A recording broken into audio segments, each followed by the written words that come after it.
Okay, so in this lesson we're going to cover the 8 geographic regions of North America, and we're going to start on the east coast of the United States. The east coast borders the Atlantic Ocean, and our first geographic region that borders the Atlantic Ocean is going to be the coastal plain. I'm going to use blue stripes for the coastal plain. The coastal plain also borders the Gulf of Mexico. So that word coast refers to land that borders an ocean or a sea. And you can see where I'm drawing my blue lines. We actually live pretty close to the coastal plain. And the coastal plain goes all the way. It includes the Atlantic coast. People refer to this as the Atlantic coastal plain. Florida. This area here is referred to as the Gulf coastal plain. So it's a very wide, long region. And it goes all the way down and wraps into Mexico, all the way down the Gulf Coast. So that is the coastal plain. Coastal plain region borders the waters of the Atlantic Ocean and Gulf of Mexico. It contains broad lowlands, large port cities, and many excellent harbors.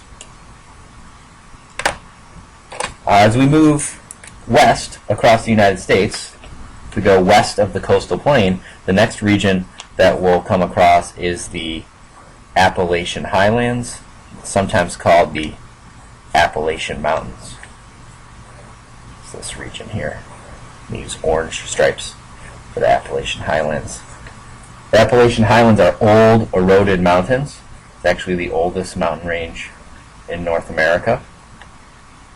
The region borders the coastal plain, and it extends from Canada all the way down into western Alabama.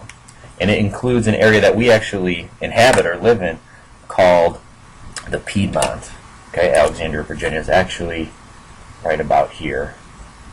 So I like to consider us kind of in two regions, the coastal plain and the Appalachian Highlands. North of the Appalachian Highlands is the Canadian Shield, and I'm going to use purple for the Canadian Shield. Canadian Shield wraps around the Hudson Bay in a horseshoe shape. And on this map you can't actually see the Hudson Bay, it's actually up here. This region goes all the way up to the Arctic Ocean. So this is the geographic region that includes the northern half of the Great Lakes. The Canadian Shield region wraps around the Hudson Bay in a horseshoe shape. It contains hundreds of lakes and streams that were carved by glaciers. It has the oldest rock formations in North America. South of the Canadian Shield is our fourth region called the Interior Lowlands. I'm going to use green polka dots for the Interior Lowlands. The Interior Lowlands region is on the interior of the United States. So it's not near the coast anymore, the Pacific coast, the Atlantic coast, or the Gulf Coast. It's on the interior, the inside of the continent of North America.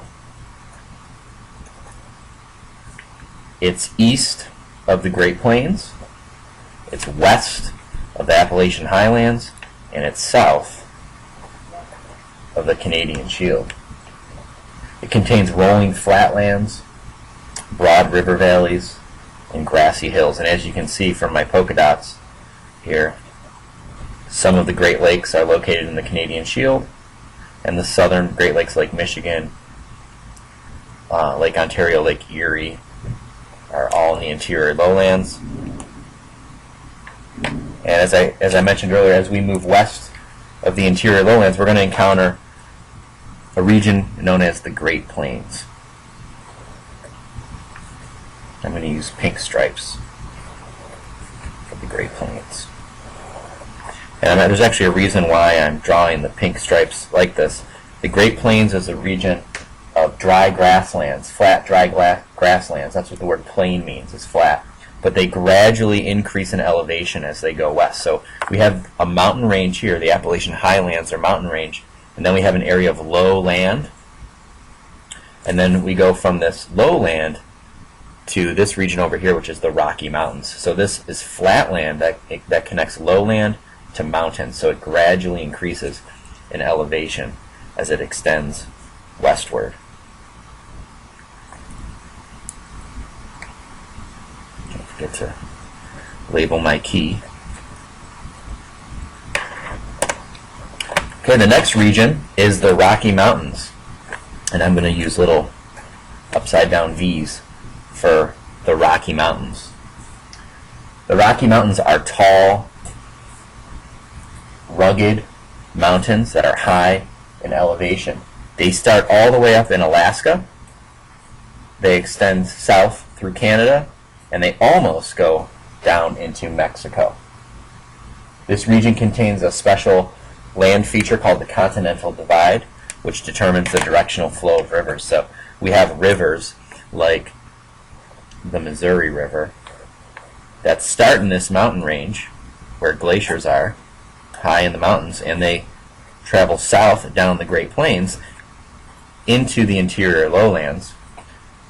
And then there's actually another great river in the United States that starts here. It's called the Mississippi River, and it goes all the way down to the Gulf of Mexico. And there's another river we're going to be learning about, the Ohio River, that starts somewhere over here and flows also into the Mississippi River.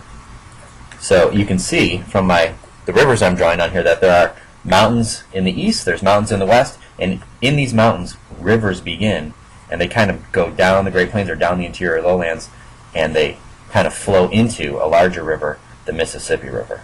So we'll get to bodies of water soon.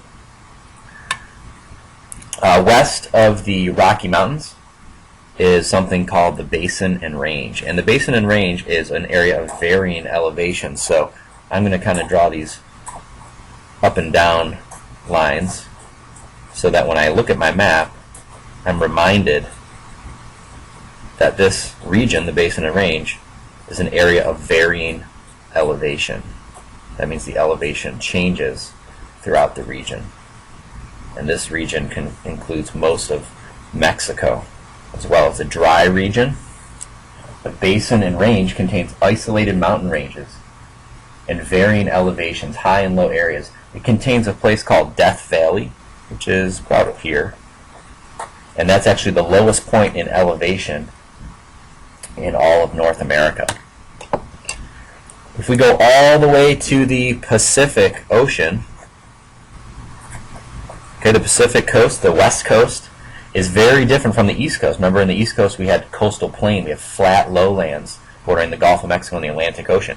But on the west coast we have mountains. Okay, the coastal range is coastal, it's near water, near an ocean, and it has the word range in it because it contains mountains. So on the east coast we have the coastal plain. On the west coast we have the coastal range. Coastal range is a region located along the Pacific coast and contains the Sierra Nevadas, a mountain range in the south, and the Cascades, a mountain range in the north. These mountains are rugged, and they contain fertile valleys where crops can be grown, and they stretch all the way from California all the way up into Canada. Okay, looks like as I was going through my map here, I forgot to include my Basin and Range, and also